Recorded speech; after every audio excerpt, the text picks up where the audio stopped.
Hey friends, welcome back to the channel. Hope you all are doing well. Today I'm in Portland, Oregon. Is it Oregon or Oregon? What's the right way to say it? Oregon. Yeah.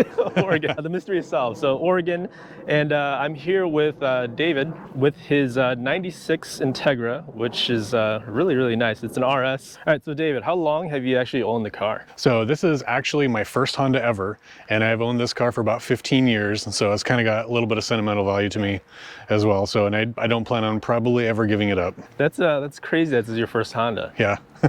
That's really cool, actually. I know a lot of people would just like buy one, build it, and be tired of it, and get rid of it, and the next one, and the next one. That's really cool that this is your first one. How long did it take you to get the car to this point? I started modding it probably 12 years ago. Drove it mostly stock for the first few years. So I've had the car since probably 04, 05.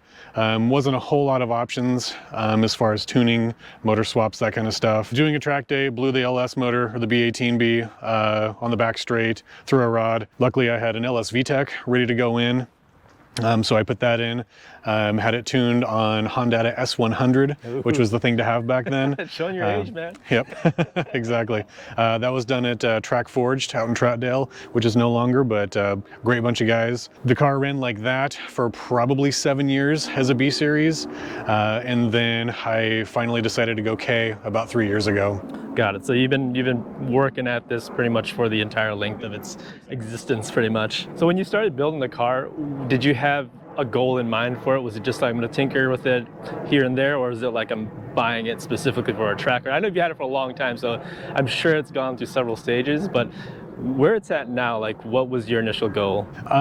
Honestly, I just kind of kept building and building and building. I never had an end goal in mind because I didn't really know exactly what I wanted to make out of it entirely, and it just sort of like ended up like this by accident. So I'm still doing more aero stuff. Definitely need to do a splitter, need to do a rear diffuser. I just added the Pci swan neck wing.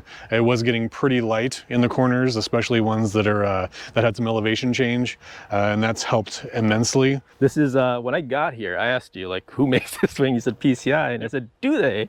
But this is brand new. This is their swan neck. They just came out with it, or it's relatively new. I don't know how new it is exactly, but originally when I placed my order, I did the bottom mount, and then Pci, the guy, he talked me into actually doing the swan neck, and so I was like, sure, why not? How long have you had this on the car? It's only been on the car literally a week. Okay, so you haven't even done like a track day. Haven't done a track day with it, but I've done some toge runs with it, and I definitely noticed the difference just doing that. What else do we have going on? Pci Side Skirts? Yep, Pci Side Skirts. This one's bent from a off-track adventure that I had a couple months ago, so need to pull it off and fix it.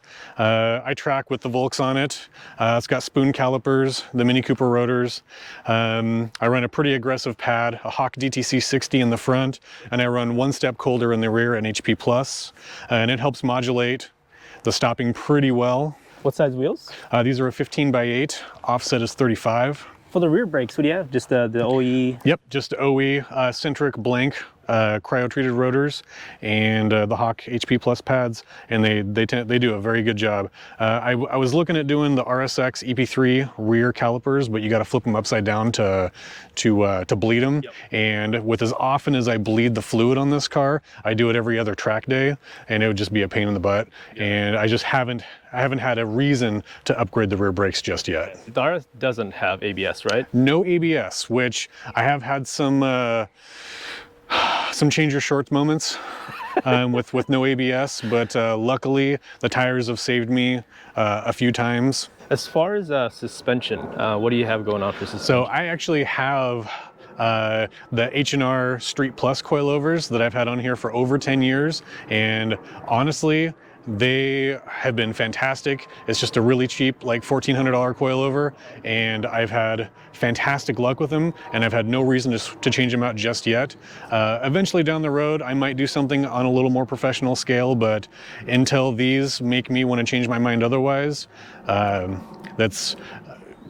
I'm going to stick with them. You've had that set of coilovers 10 years, you said? 10 years, Have they ever like leaked or blown out or anything? Nope, they've been flawless. And everyone, like about every other year, I will pull them off, pull the caps off, make sure that there's still rebound on the shocks, and if they're good, then I put them back on and set the ride height again, and away I go. As far as bushings, all rubber still, or so no, everything. Yeah, I started off with the Energy Poly Master Kit, and then slowly I've been replacing all the spherical components.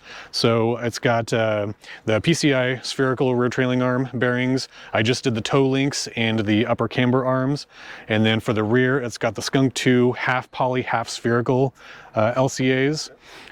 Type R rear sway bar. A lot of people like to do like an ASR brace. I actually had my buddy weld in some plates, and so I'm almost mimicking the Type R rear subframe. What do you have for front sway bar? Front sway bar is a stock Type R as well, and which is a 24 millimeter, I believe, for the fronts. And then same thing, Skunk 2 spherical LCAs. We'll see how long those last. After those go out, I'll probably end up doing the Kingpins or the PCIs. Yeah, Kingpin is like expensive, yes, but they are best yes, they're the best thing you can you're get. paying exactly. for something. Yep. You're paying. Yep. There's a reason why you're paying a lot for it. So I think eventually, once my car starts to develop a little bit more too, yeah, Kingpin's going to be the way to go. Yep. For sure. Exactly.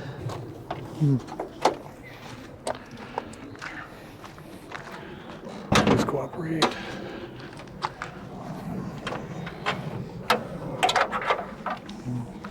All right, we got another K series. What do you got going on in here? So this is a K24 with a PRB K20 Type S head.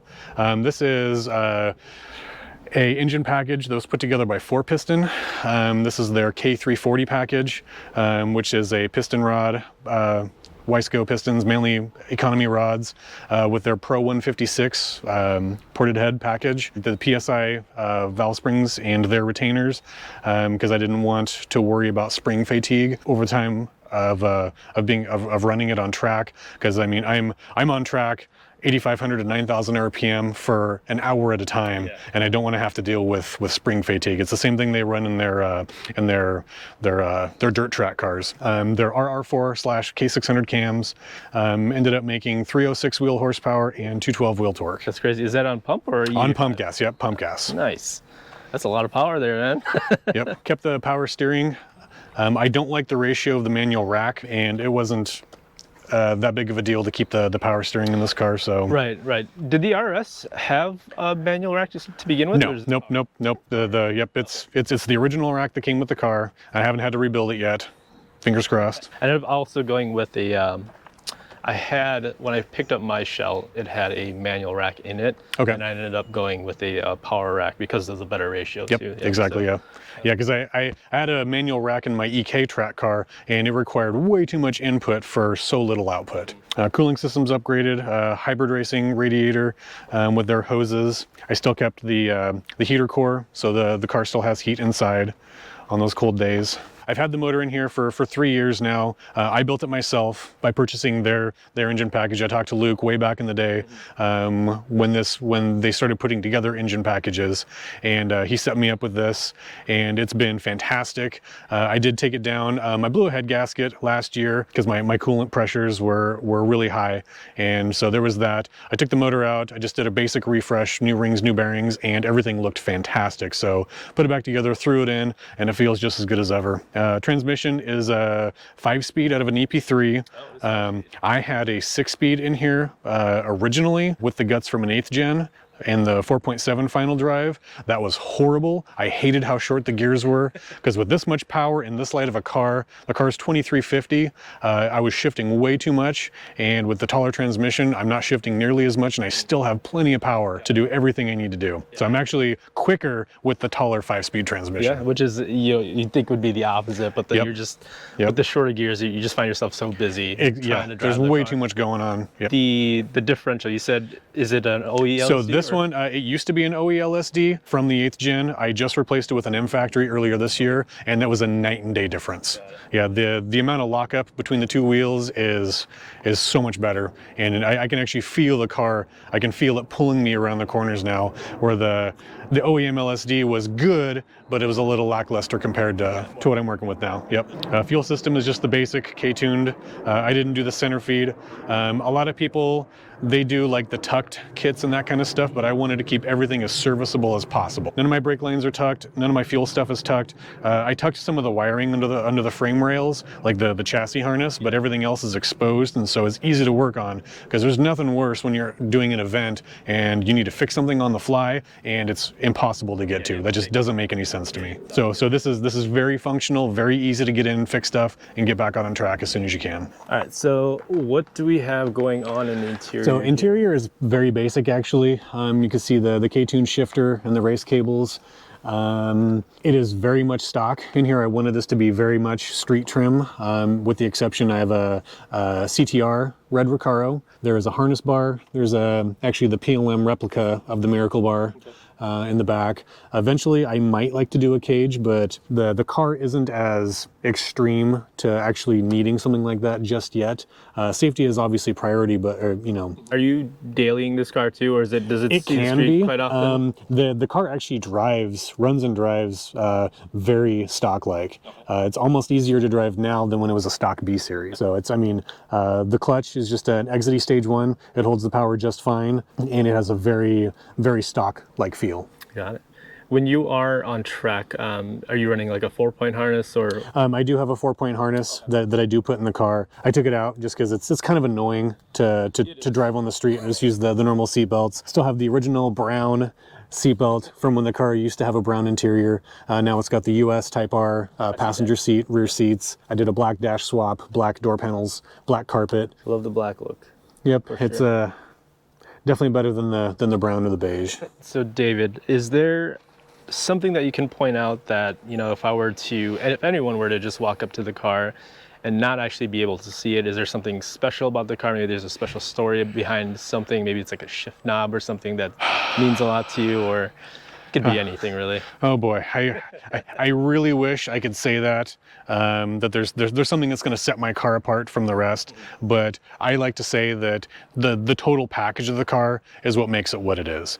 The point that I've kind of made the car what it is to be able to perform the way I want it to perform, and especially surprise a lot of people on track. I've had guys that we'll come off of a session and they'll have like a 997 Porsche or guys in M3s, and they're like, what do you got in this thing? And it always sparks up a conversation about how I'm able to keep up with them in this, not only in the corners, but also in the straights, which is, a pretty, good compliment, especially with Corvette guys. Like, I'll be running a Corvette's ass on the straights, and they're like, how are you doing that?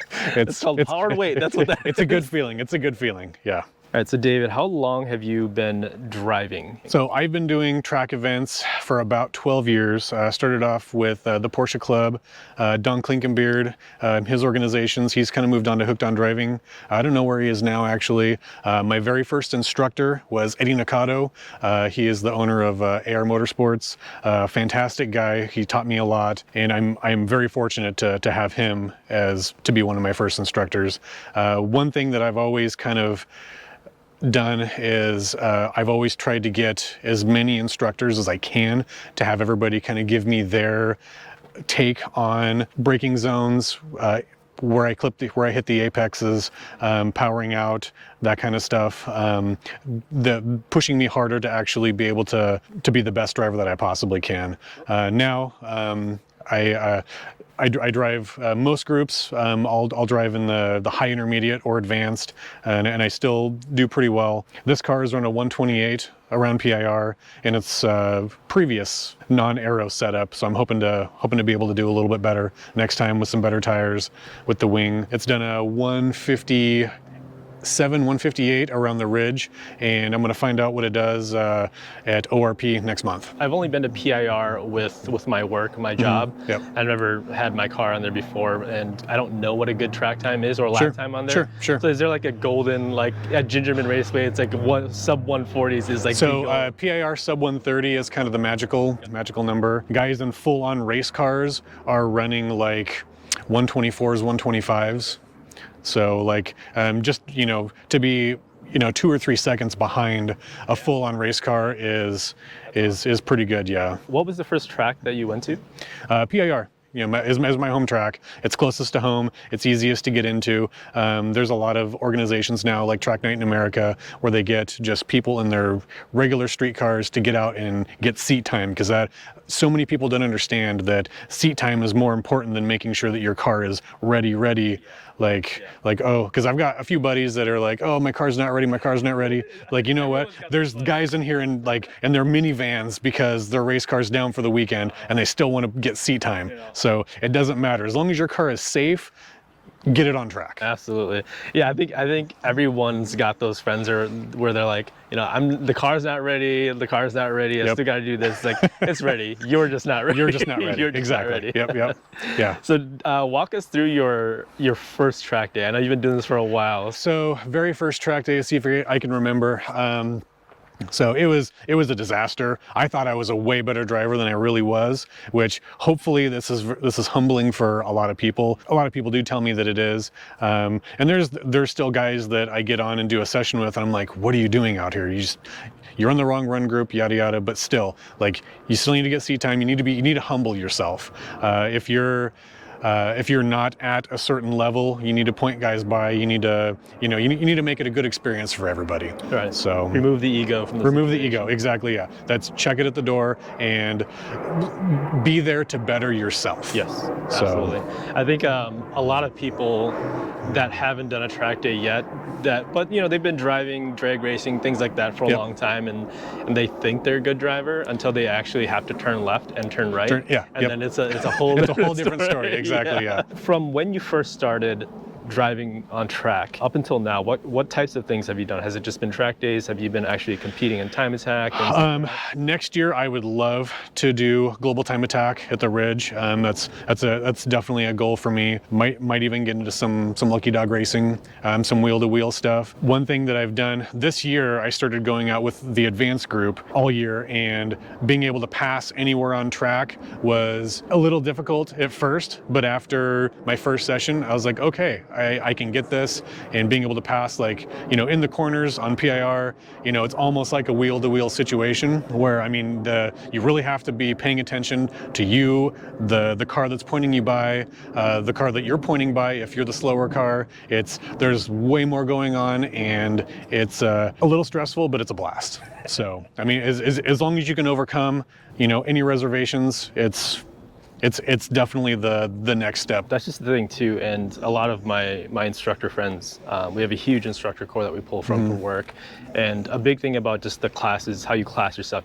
beginner, intermediate, novice, is literally just your awareness on track. Exactly, being able to pay attention to the corner workers, the cars around you. There's so much going on. Your mirrors, where your car's going, trying to maintain your lines and, trying to get your best track times down, etc. Yeah, there's a lot going on. What advice would you give to a first timer? Someone who wants to go out on their first track day, what's like one piece of advice that you wish you would have known before going out?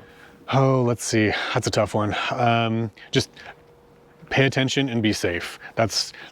You're not out there to set any records. You're not out there to prove yourself, to be ego or whatever. It's just to be safe, have a good time, and learn the track, learn the car, learn yourself, and just be open for criticism. That's going to be the biggest thing. Yeah, be open for criticism.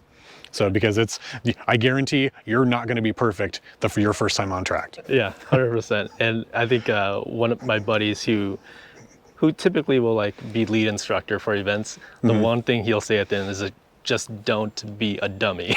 Yes, just exactly. Don't be a dummy. And the whole goal is to get out there, have a good time, and be able to drive your car home. That's the prize at the end of the day. It's not a first place ribbon. It's being able to drive your car home in one piece. Just the act of being able to drive home, right? Yep. The safety aspect of it, right? You want to be able to walk away or drive away from it in the situation. Exactly. So outside of cars and driving, what other interests or hobbies do you have? You get home from work, if it's not cars. If it's not cars, my dogs, hiking, that kind of stuff. That's kind of my driving is my number one release from the daily grind or nightly grind.